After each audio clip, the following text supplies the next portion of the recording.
What's up, Whisper Nation? Johnny Game Time Hicks here with Big Travy.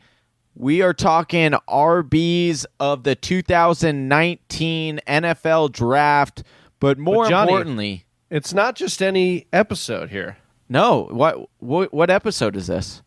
This is number 50 for the Fantasy Whisper, the Big 50.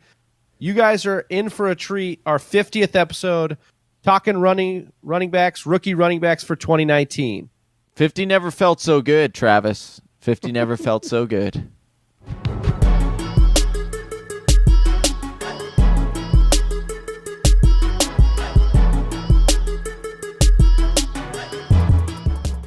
What's up, Whisper Nation? It is Monday, April 8th, and you are listening to the Fantasy Whispers with Big Travy and Johnny Game Time Hicks. And me. Whoa. Who was that? Yeah, who is that? What's going on around here? Hey, this is Chelsea Byers. I am playing a manager role here and excited to be joining this show. I thought I told you, Johnny, I didn't want a manager. Well, Exactly why you got one. exactly. This is BS. Hey, Getting managed here. That's right. Chelsea Byers is joining the Fantasy Whispers. She will be helping us out with all the stats that we might be messing up on, or if we have questions that we need to ask Whisper Nation on the show. That's why we got Chelsea. She's awesome. Yeah, she's going to do the behind the scenes, the magic, make us look a lot better than we are, and she is a saint for doing so. All kidding aside, I do need to be managed, and I'm glad she's here. All right, so we are talking the 2019 running back class. This is part one. We will have a part two going over the second part of the what we deem are the second best running backs in these classes, I guess. Second tier. It's second tier. Thank you, Travis. This was not a very solid running back class. A lot of people think it's a weak running back class, but I have a lot of fun diving into the game film, and I know you do too, Travis. So this will be fun talking Whisper Nation through where we think these guys might go and where they might have the most success, and in some cases where we would hate them to go. But first, Big Travy, we want to say thank you to Whisper Nation for joining us here on YouTube or wherever you are watching us. We want to thank you, and please join our Instagram at TF Whispers. We put a lot of data over there, as well as on our Instagram page. We have giveaways, things like that.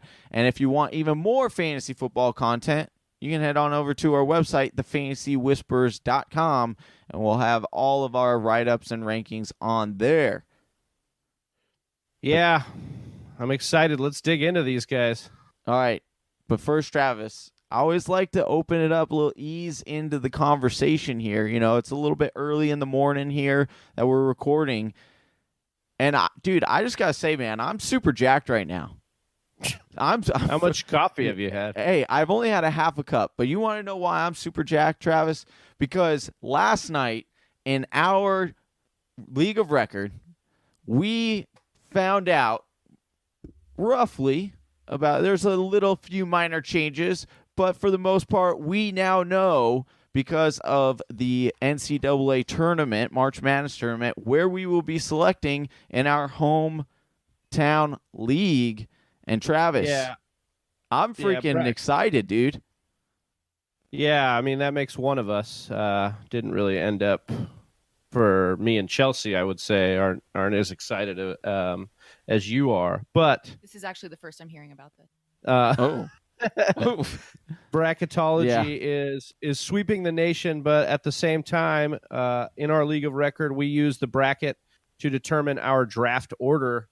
And so, yes, it's an exciting time for those that are still in the running for some of those top picks, or, you know, just their choice of where they would want to draft in. So, yeah, we had some fun with that bracket. We would suggest this to leagues out there. If you're looking for a unique way to determine your draft order, throw a bracket together. It gets all the guys together, and they can get together, and guys and girls get together and figure out where they're drafting. It's been a lot of fun, and we get a lot of banter going, and it's in the off season, and so that allows us to stay close together and go back and forth on that. We're having fun with it.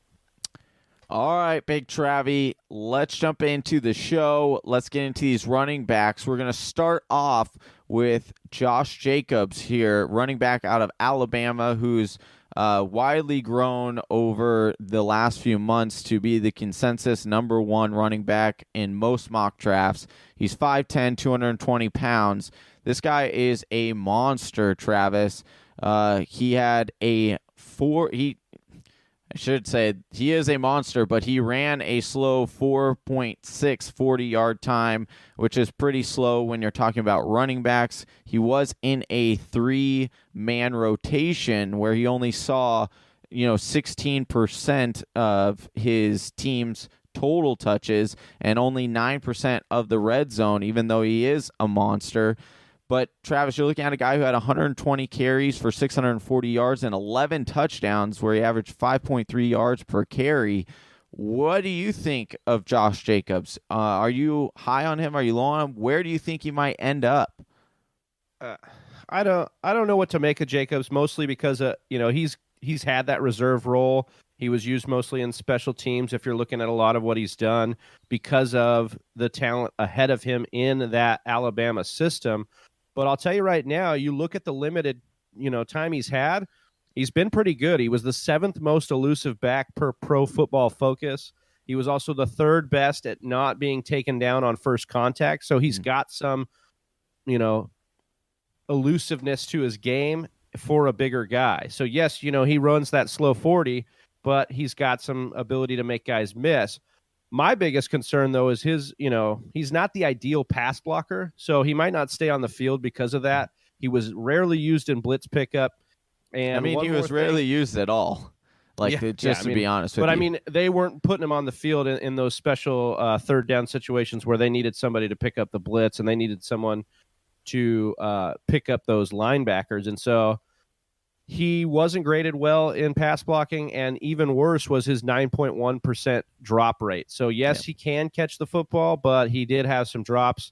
For me, the popular choice was for him to go to Philly, but it looks like Philly even might have some concerns with his situation because they went out and got Jordan Howard. Yeah. And so is Jordan Howard going to, sit in front of Jacobs? Are they still going to draft Jacobs in order to kind of have Howard mentor him? We'll kind of see how that goes. Yeah, for me, a lot of people are going to say, oh, he's an Alabama running back. You're going to hear this a lot. Like, Alabama running back, they run the most, and a professional offense.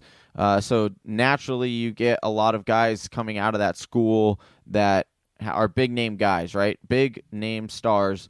And I just want to be cautious because when you're entering this year's draft for fantasy, unless it's a dynasty, then yeah, you would push them up. But you've got Derrick Henry, Kenyon Drake, Eddie Lacy, T.J. Yeldon, Trent Richardson, Mark Ingram, and Glenn Coffey were the last running backs all taken out of Alabama over the last 10 years or so. And not all of those guys obviously have been huge names or, go on to have a very big career in the NFL. There are some really good ones in there. But so just be cautious with Josh Jacobs because there's a mixed bag on, exactly how good he can be. I think if he gets into the right system, I think that he could see good things. But I don't know if he'll be a 3-down back coming into this. Yeah, league. But get him to Tampa. I mean, we've talked about Tampa before and how or Oakland. Yeah, Oakland would be nice. Even Andre Ellington had success under Arians. A guy like Jacobs could come in, I feel like, and Arians is going to have that mind to put him in the right spots. Yep. All right, we're going to jump into the next running back here. We have Damien Harris, also out of Alabama. 5'10", 216 pounds. He ran a 4.57 40 time, so slightly faster than Josh Jacobs. He had 876 rushing yards on 150 carries. That's a 5.8 yards per carry. And he had 9 touchdowns, Travis. He also added 22 receptions on 28 targets for 204 yards. His career stats are 3,000, just a little bit above 3,000 total rushing yards on 477 carries. So he's got a lot of carries on that body, but he's still averaging a huge 6.4 yards per carry and 25 total touchdowns.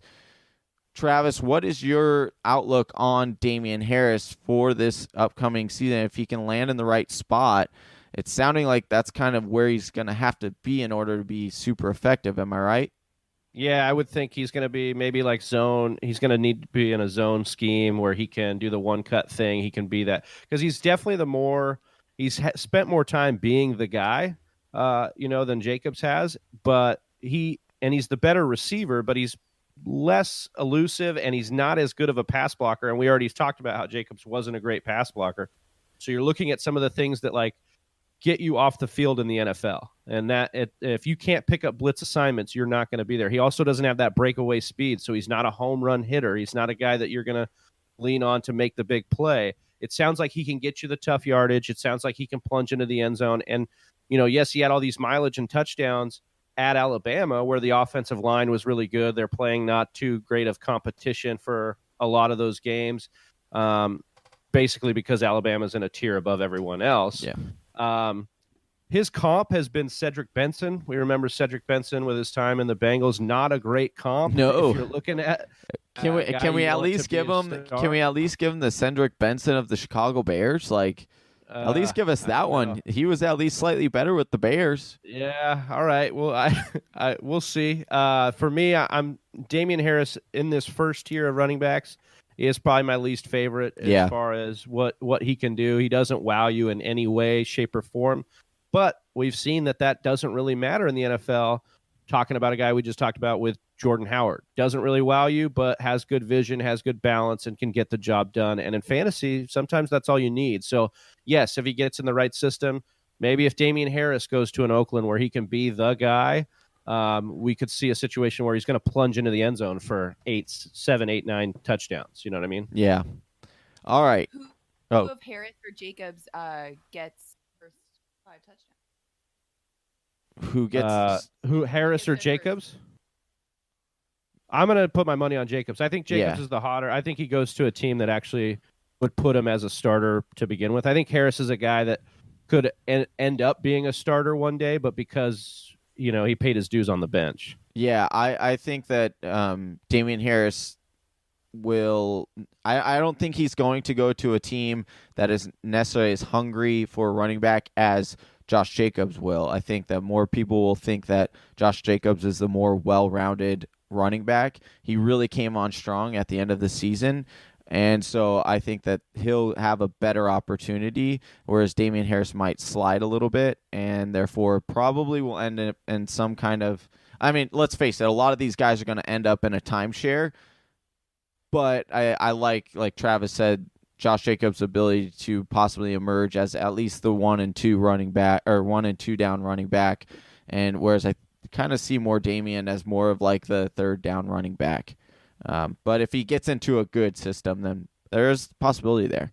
All right, Travis, I'm going to jump into this 3rd running back here who, little whisper secret, I got a secret. David Montgomery out of Iowa State, 5'11", 216 pounds. And this, Travis, could possibly be my favorite running back in this entire class.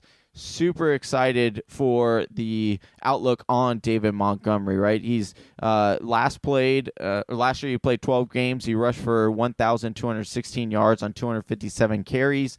He had 4.7 yards per carry and 13 touchdowns. He had a whopping 43% of his team's touches, so we've seen him carry the ball. We've seen him be the bell cow, and he had 22 receptions on 24 targets for 157 yards.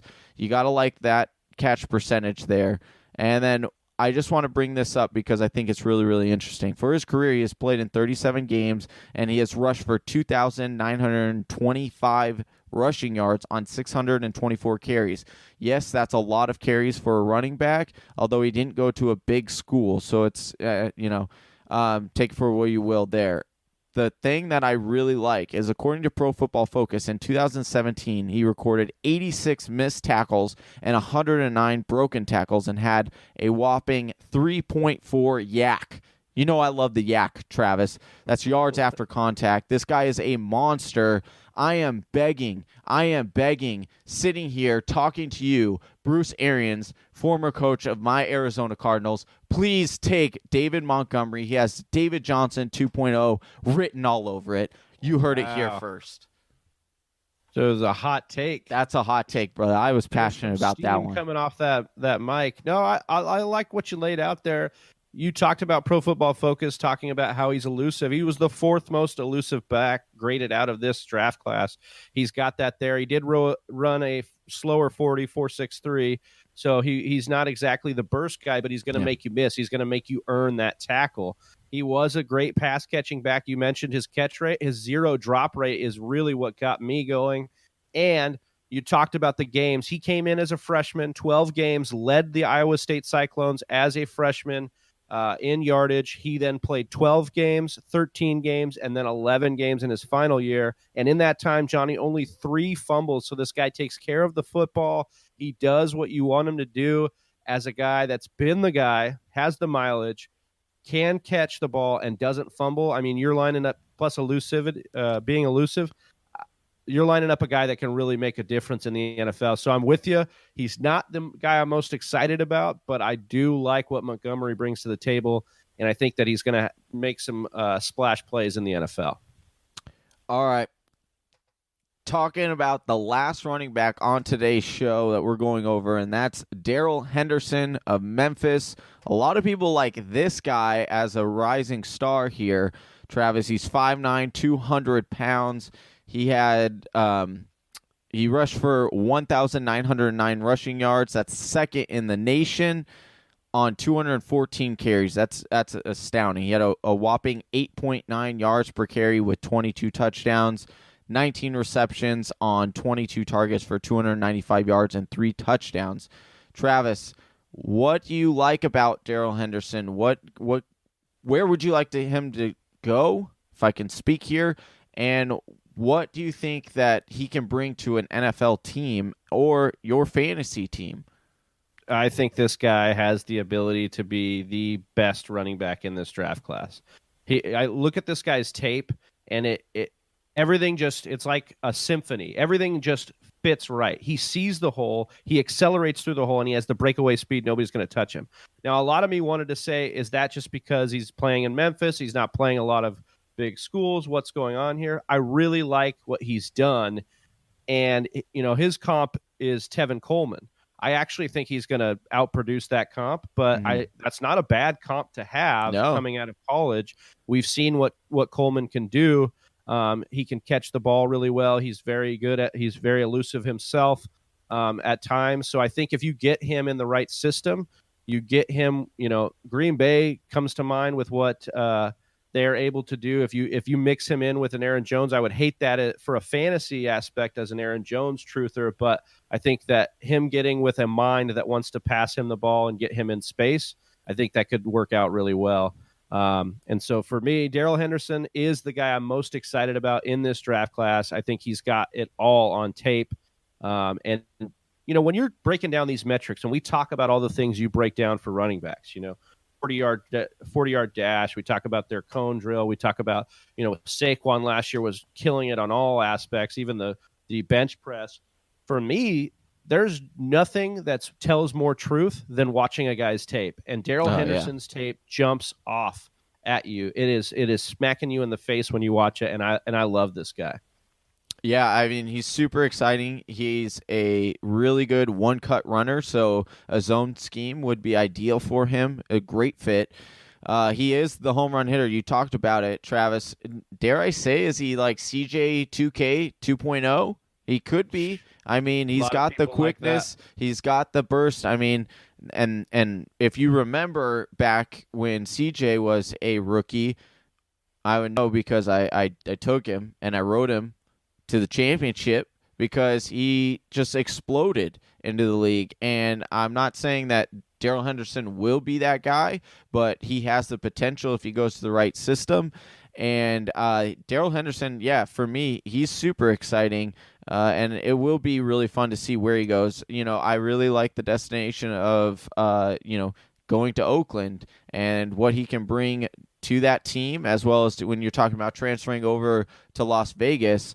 Look at that. You have a running back that's a home run hitter. You've got, and newly acquired Antonio Brown, Tyrell Williams over there. That's a really good offense that you're starting to put together. Kyler Murray, because you traded for him. Yeah, that could be a good little destination there. So I really like Darryl Henderson and his potential. Put Darryl Henderson with a mobile quarterback and watch out. That's my thing. If you know what he's gonna say? Honest, time to go mobile.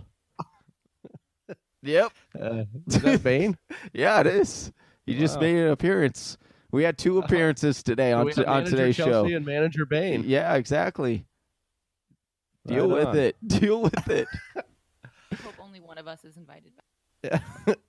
Wow. Oh. I think she's trying to say something. Yeah, Bane's well, you're stuck. You're under contract, Chelsea. Do you feel in control? I'm just saying, these things are just spitting out here. All right. We talked a little bit about destinations, Johnny, so I kind of want to talk about what you think would be the prime destination for any rookie running back to set him up for fantasy football purposes. Right. So obviously the top 3 for me landing destinations are, I'll say the first are Tampa Bay and Oakland. Those seem to be the most ready spots for a running back. I would also do a second tier of Buffalo and possibly the Houston Texans as like a 1B option, who you have older running backs. They don't necessarily have a true running back coming behind them, so there might be an opportunity there. You want to look for opportunities in fantasy football, and I think that those 4 situations present the greatest opportunity for that player to succeed. So for me, those are my 4 landing spots. What about you? How do you feel? Yeah, I'm glad you mentioned Houston. That's the one for me. I talked about a mobile quarterback and pairing that with a running back. We just see what that does for a running back's success against a defense if they can't load the box, or if they can't be true on a read option to just one guy. So I think Houston's a great fit for any of these guys, and specifically Darryl Henderson, like we just talked about. But I love the idea of Darryl Henderson coming in, having to work ahead of a seasoned vet like Lamar Miller, and then just taking that job. Yeah. I think that it's definitely there for the taking for any guy that lands there if he's willing to put in the work and, usurp Lamar Miller, if you will. All right, Whisper Nation, that is our take on the top 4 running backs of this class. Let us know what you think. Do you like where we have the landing spots? Do you like any of these guys? Do you like other guys more than the guys that we talked about today? Let us know. Do you like Johnny's Bane impression? Yeah, let me know. Let me know in the comments below. We love you so much, Whisper Nation. Thank you so much for joining us. If you like our content at all, even a little bit, please head on over to Instagram, Twitter. You can find us at The Fantasy Whispers or at TF Whispers. You're checking us out here on YouTube. Please like and subscribe. We would greatly appreciate it. It means more than you'll ever know. And until next time, Whisper Nation, that's Big Travy. I'm Johnny Game Time Hicks. And the woman behind the mirror, that is Chelsea Byers. And we're out. Peace. Thank you for listening to the Fantasy Whisperers podcast. You can hear more from John and Travis on Google Play, SoundCloud, and iTunes. You can also follow us on Instagram, Facebook, and Twitter at TF Whisperers.